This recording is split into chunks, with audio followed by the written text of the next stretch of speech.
పాలు కాసిన తర్వాత పొంగు వచ్చిన తర్వాత తక్కువ మంట మీద ఇంకొక 10-15 నిమిషాలు కాయండి. మూత పెట్టొద్దు, మూత పెట్టకూడదు.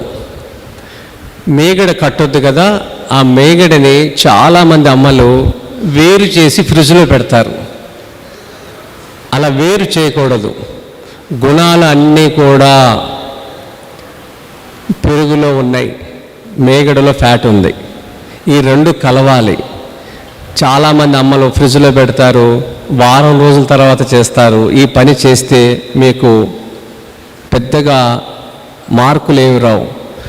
అందుకని రెండు కలిపే ఉంచండి. రెండు కలిపి మిక్సీలో కాకుండా చిన్న చిన్న కవ్వాలు అందుబాటులో ఉన్నాయి, దాంతో చేసుకోవాలి.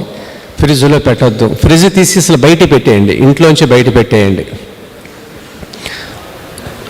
ఈ చిలుకుతున్నప్పుడు క్రమంలో నీళ్లు పోయకూడదు. పెరుగుని మేగడిని కలిపే చిలకాలి. తోడు కూడా మీరు మజ్జిగని 4-5 చుక్కలు వేసి ఒక గ్లాస్తో కింద మీద అనండి.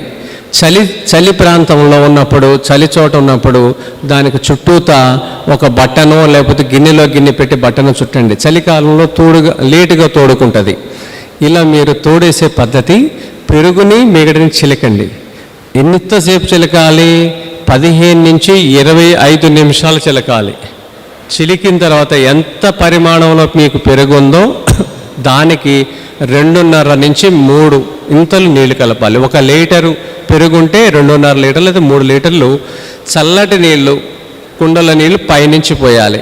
ఈ పెరుగు చిలికే సమయం ఒకటి ఉంది. సూర్యకిరణాలు భూమికి తాకక ముందే ఇది జరిగిపోవాలి. అంటే ఉదయాన్నే ఇది జరగాలి. సూర్యుడు పెరుగుతున్న కొద్దీ వేడి పెరుగుద్ది. వేడి పెరిగినప్పుడు ఆ వెన్నలో ఉన్న సూక్ష్మధాతువులన్నీ పక్కకు జరిగిపోతాయి.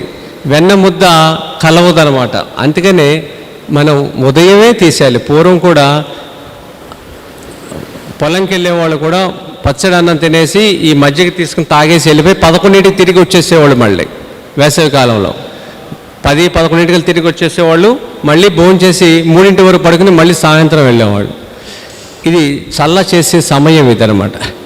ఈ కవ్వంతో మీరు చిలికినప్పుడు మజ్జిగ పులుపు రాదు. మీరు మిక్సీలోను మెటల్తో చిలికినప్పుడు పులుపు వస్తుంది. ఇది సాయంత్రం 3-4 వరకు కూడా మజ్జిగ చక్కగా మధురంగా ఉంటాయి. ఈ మజ్జిగను మీరు